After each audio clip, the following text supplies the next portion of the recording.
ప్రభువైన యేసు క్రీస్తు నామములో దేవుని బిడ్డలు మీ అందరికీ సమాధానము కలుగునుగాక. ఆమేన్. పరిశుద్ధ గ్రంథములో దేవుని వాక్యమును ధ్యానించుకుందాం. 50వ కీర్తన 23వ వచనము.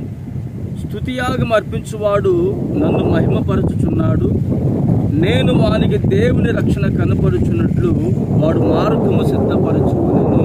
ఆమేన్. స్తుతియాగము అంటే చాలా శ్రేష్టమైనదండి.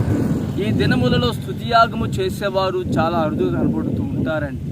కొందరు పరిశుద్ధులైతే వేకుజామున తెల్లవారుజామున 3 గంటల సమయం లేచి చక్కగా నిలువు మోకాళ్ళ మీద నిలిచి ప్రభుకి స్తుతియాగం అర్పిస్తూ ఉంటారు.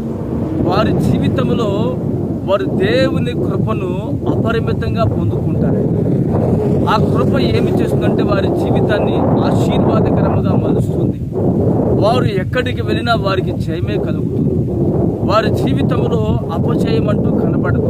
కారణం ఏమిటంటే వారు వేకుజామున లేచి ప్రభు సన్నిధిలో స్తుతియాగము చెల్లిస్తూ ఉంటారు. అందుకే కీర్తన గ్రంథంలో రాయబడింది, ఉదయమున నీ కృపతో మమ్మల్ని తృప్తిపరచుము, అప్పుడు మేము మా దినములన్నీ ఉత్సహించి సంతోషించేదము అని రాయబడి ఉన్నది.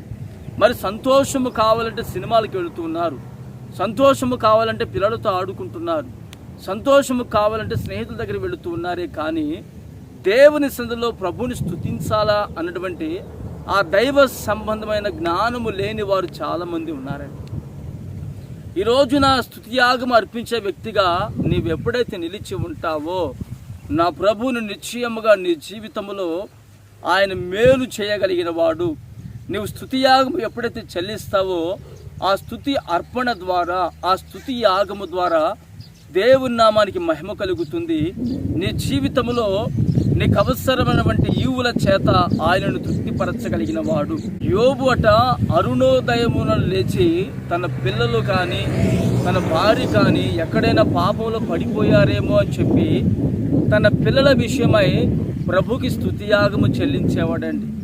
మనము ప్రభుకి స్తుతియాగము చెల్లించాలి. యేసు ప్రభుల వారు కూడా ఇంకా చాలా చీకటి ఉండగానే అరణ్యమునికి వెళ్ళిపోయి అక్కడ ప్రభుకి స్తుతియాగము చెల్లిస్తున్నారు.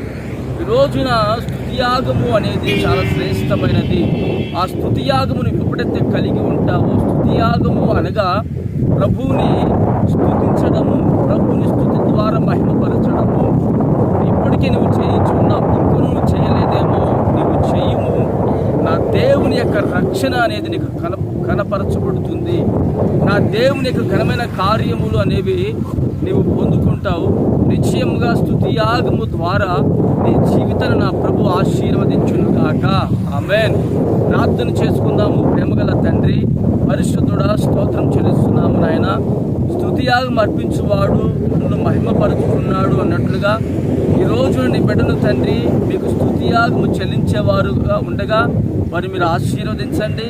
స్తుతియాగము చేయని వారిని స్తుతియాగము చేసేవారికి మీరు బలచండి. ఈ వాక్యమును ఈ రోజు మీరు మా జీవితమును స్థిరపరిచి మహిమ పొందుకోమని యేసు నామమున ప్రార్థిస్తున్నాను తండ్రి. ఆమేన్.